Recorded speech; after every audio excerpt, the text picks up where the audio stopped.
तो नमस्कार दोस्तों, मैं पीके यादव आप सभी का बहुत बहुत स्वागत करता हूं अपनी आज की इस क्लास में। तो देखिए, आज हम जो बात करने वाले हैं वो बात करने वाले हैं बच्चों हिंदी के कुछ कवियों के उपनामों के बारे में। ठीक है ना? किसमें?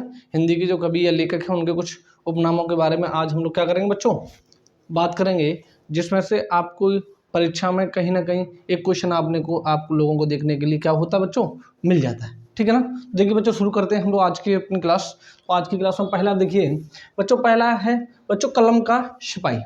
तो कलम का सिपाही बच्चों किसे कहा जाता है? ये मोस्ट इंपोर्टेंट है, कई बार पेपरों में आया है, कई परीक्षा में पूछा गया है। तो बच्चों कलम का सिपाही जो कहा जाता है वो कहा जाता है बच्चों मुंशी प्रेमचंद जी को। किसको? प्रेमचंद जी को। ठीक है। अच्छा बच्चों, ये यहाँ से बच्चों एक बात ध्यान रखनी है आपको, यहाँ से दो क्वेश्चन पूछे जाते हैं। एक क्वेश्चन तो ये है बच्चों कि कलम का सिपाही किसे कहा जाता है, तो उसका आंसर है मुंशी प्रेमचंद। दूसरा क्वेश्चन ऐसे बनता है कि कलम का सिपाही किसकी रचना है, तो ये बच्चों ये रचना है इनके मुंशी प्रेमचंद जी के बेटे थे अमृत राय जी, उनकी रचना है, उन्होंने लिखी थी कलम का सिपाही। तो दोनों क्वेश्चन आपको याद होने चाहिए। ठीक है ना? दोनों में अंतर पता होना चाहिए, पता चले आप किसी का क्या करते हैं किसी का क्या। आगे बात करते हैं बच्चों, अगला है बच्चों कलम का जादूगर। कि कलम का जादूगर किसे कहा जाता है, तो बच्चों कलम का जादूगर कहा जाता है बच्चों रामवृक्ष बेनीपुरी जी को। ठीक है ना? रामवृक्ष बेनीपुरी जी को। अगले की बात करें, तीसरा वाला, तो तीसरा वाला क्या कह रहा है बच्चों, कवियों का कवि। कवियों का कवि किसको कहा जाता है बच्चों, तो कवियों का कवि कहा जाता है शमशेर बहादुर। ठीक है ना? शमशेर बहादुर। बच्चों मोस्ट इंपोर्टेंट तूतीय हिंद। तूतीय हिंद, तो बच्चों तूतीय हिंद किसे कहा जाता है बच्चों, तूतीय हिंद कहा जाता है अमीर खुसरो को। अमीर खुसरो, अमीर खुसरो को क्या कहा जाता है बच्चों, तूतीय हिंद। अगले की बात करें बच्चों बाड़ी का डिक्टेटर। बाड़ी का डिक्टेटर, कि बाड़ी का डिक्टेटर किसे कहा जाता है, तो बच्चों बाड़ी का डिक्टेटर कहा जाता है कबीरदास को। कबीर दास। अगले वाले की बात करें बच्चों आधुनिक युग की मीरा, तो आधुनिक युग की मीरा कहा जाता है बच्चों महादेवी वर्मा को। महादेवी वर्मा। और ये कहाँ की थी बच्चों, इनका जन्म स्थान कहाँ है, तो इनका जन्म स्थान है फर्रुखाबाद में। कहाँ पे बच्चों? फर्रुखाबाद में। अगले की बात करें बच्चों राष्ट्रकवि, कि राष्ट्रकवि किसको कहा जाता है, तो बच्चों राष्ट्रकवि कहा जाता है मैथिली शरण गुप्त जी को। मैथिली शरण गुप्त जी को क्या कहा जाता है बच्चों, राष्ट्रकवि। अगले की बात करें बच्चों, नंबर 8 नंबर है बच्चों, ये है बच्चों कठिन गद्य का प्रेत। क्या बच्चों? कठिन गद्य का प्रेत किसे कहा जाता है, तो ये कहा जाता है बच्चों अज्ञे जी को। अज्ञे जी को। किसको? अज्ञे जी को। ठीक है ना? अगले की बात करें बच्चों आदिकवि, कि आदिकवि किसको कहा जाता है, तो बच्चों आदिकवि कहा जाता है वाल्मीकि को। किसको? वाल्मीकि को। बच्चों अष्टछाप का जहाज, अष्टछाप का जहाज किसे कहा जाता है बच्चों, तो अष्टछाप का जहाज कहा जाता है बच्चों सूरदास जी को। किसको बच्चों? सूरदास जी को। अगले की बात करें बच्चों प्रकृति का सुकुमार। प्रकृति का सुकुमार किसे कहा जाता है, तो प्रकृति का सुकुमार कहा जाता है बच्चों सुमित्रा नंदन पंत। सुमित्रा नंदन पंत जी को क्या कहा जाता है बच्चों, प्रकृति का सुकुमार। अगले की बात कर रहा हूँ बच्चों, अगला है बच्चों भारत का शेक्सपियर। भारत का शेक्सपियर बच्चों किसको कहा जाता है, तो भारत का शेक्सपियर कहा जाता है बच्चों कालिदास को। किसको? कालिदास जी को। और इससे मिलता जुलता है बच्चों भोजपुरी का शेक्सपियर। किसको कहा जाता है बच्चों? भोजपुरी का शेक्सपियर किसको कहा जाता है, तो भोजपुरी का शेक्सपियर कहा जाता है बच्चों भिखारीदास ठाकुर।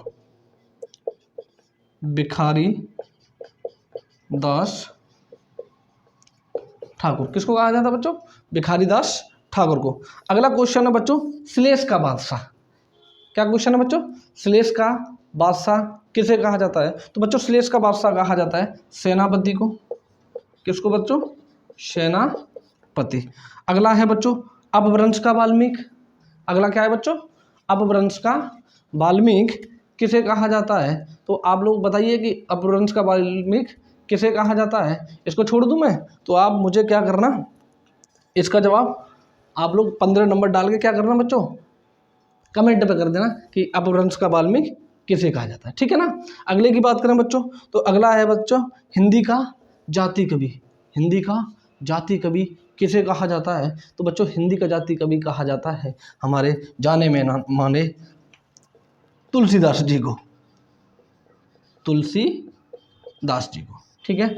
अगला है बच्चों 17वें नंबर का, बच्चों बंग महिला किसको कहा जाता है? बच्चों 17वें नंबर का है बच्चों बंग महिला, बच्चों किसको कहा जाता है? तो ये कहा जाता है बच्चों राजेंद्र, क्या नाम है बच्चों? राजेंद्र वाला घोष जी को, राजेंद्र वाला घोष जी को बच्चों क्या कहा जाता है? बंग महिला कहा जाता है। क्या कहा जाता है बच्चों? बंग महिला। अगला क्वेश्चन है बच्चों 18 नंबर, कठिन काव्य का प्रेत। 18 नंबर क्या है बच्चों?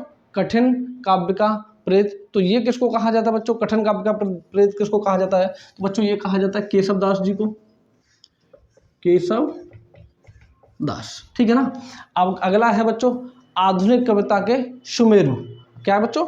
आधुनिक कविता के सुमेरु किसको कहा जाता है? तो बच्चों ये कहा जाता है जयशंकर प्रसाद जी को, जयशंकर प्रसाद।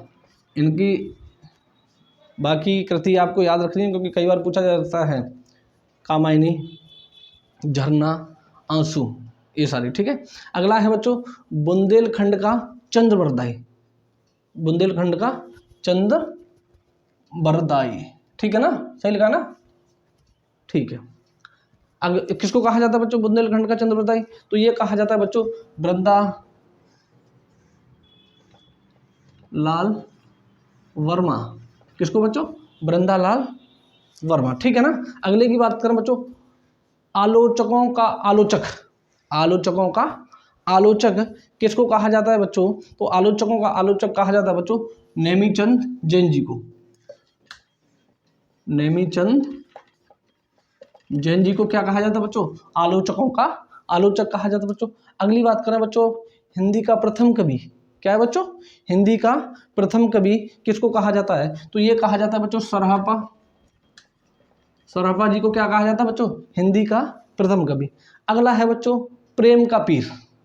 प्रेम का पीर किसको कहा जाता है बच्चों? तो प्रेम का पीर आपको बताना है बच्चों, जब प्रेम का पीर पूछा जाएगा तो ये कहा जाता है बच्चों घनानंद जी को। किसको? घनानंद जी को। अगला क्वेश्चन है बच्चों प्रथम सूफी कवि, प्रथम सूफी कवि किसको कहा जाता है बच्चों?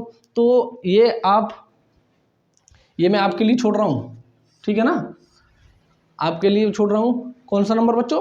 24 नंबर। आपको बताना है कमेंट में कि प्रथम सूफी कवि किसको कहा जाता है, ठीक है बच्चों। आगे की बात करें बच्चों हिंदी का पाणिनि, हिंदी का पाणिनि बच्चों किसको कहा जाता है? तो आपको बताना है हिंदी का पाणिनि बच्चों किशोरी दास जी को। किसको कहा जाता है बच्चों? किशोरी दास जी को। अगले की बात करें बच्चों, अगला है प्राकृत का पाणिनि, प्राकृत का पाणिनि। तो ये किसको कहा जाता है बच्चों? हेमचंद जी को। किसको? हेमचंद जी को। अगले की बात करें बच्चों तो अगला है हिंदी व्याकरण का पाणिनि। हिंदी व्याकरण का पाणिनि किसको कहा जाता है? तो बच्चों ये कहा जाता है कामता प्रसाद गुरु जी को, कामता प्रसाद गुरु जी को। अगले की बात करें बच्चों, अगला क्वेश्चन क्या है? तो अगला है बच्चों अपभ्रंश का पाणिनि। अपभ्रंश का पाणिनि किसको कहा जाता है? आप बता सकते हैं इसको? मैंने दो बता दिए आपको, ये भी मैं आपके लिए छोड़ दे रहा हूँ। अपभ्रंश का पाणिनि किसको कहा जाता है? आपको क्या करना है कमेंट में क्वेश्चन नंबर डाल के तब आंसर देना है कि अपभ्रंश का पाणिनि किसको कहा जाता है, ठीक है। अगले की बात करें बच्चों हिंदी गजलों का राजकुमार, हिंदी गजलों का राजकुमार किसको कहा जाता है? तो देखिए दुष्यंत कुमार, दुष्यंत कुमार जी को क्या कहा जाता है बच्चों? हिंदी गजलों का राजकुमार कहा जाता है। अगले की बात करें बच्चों रसवादी आलोचक, रसवादी आलोचक। तो रसवादी आलोचक किसको कहा जाता है बच्चों? डॉक्टर नागेंद्र जी को, ठीक है ना। डॉक्टर नागेंद्र जी को क्या कहा जाता है बच्चों? रसवादी आलोचक। तो बच्चों ये कुछ इंपोर्टेंट थे, कुछ कवियों के उपनाम, कवि लेखकों के उपनाम जो मैंने आपको करवा दिया। आपको याद रखिए इसमें से कहीं ना कहीं आपके पेपर में एक देखने के लिए मिल जाएगा। तो अगली क्लास में फिर मिलेंगे, तब तक के लिए जय हिंद, जय भारत।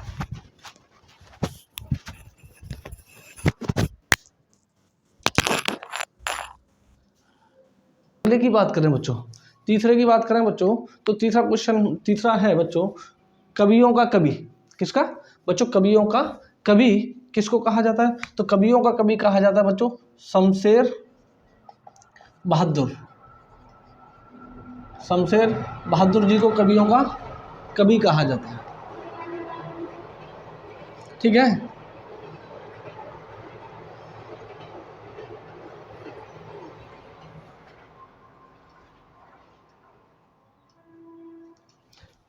तो देखिए बच्चों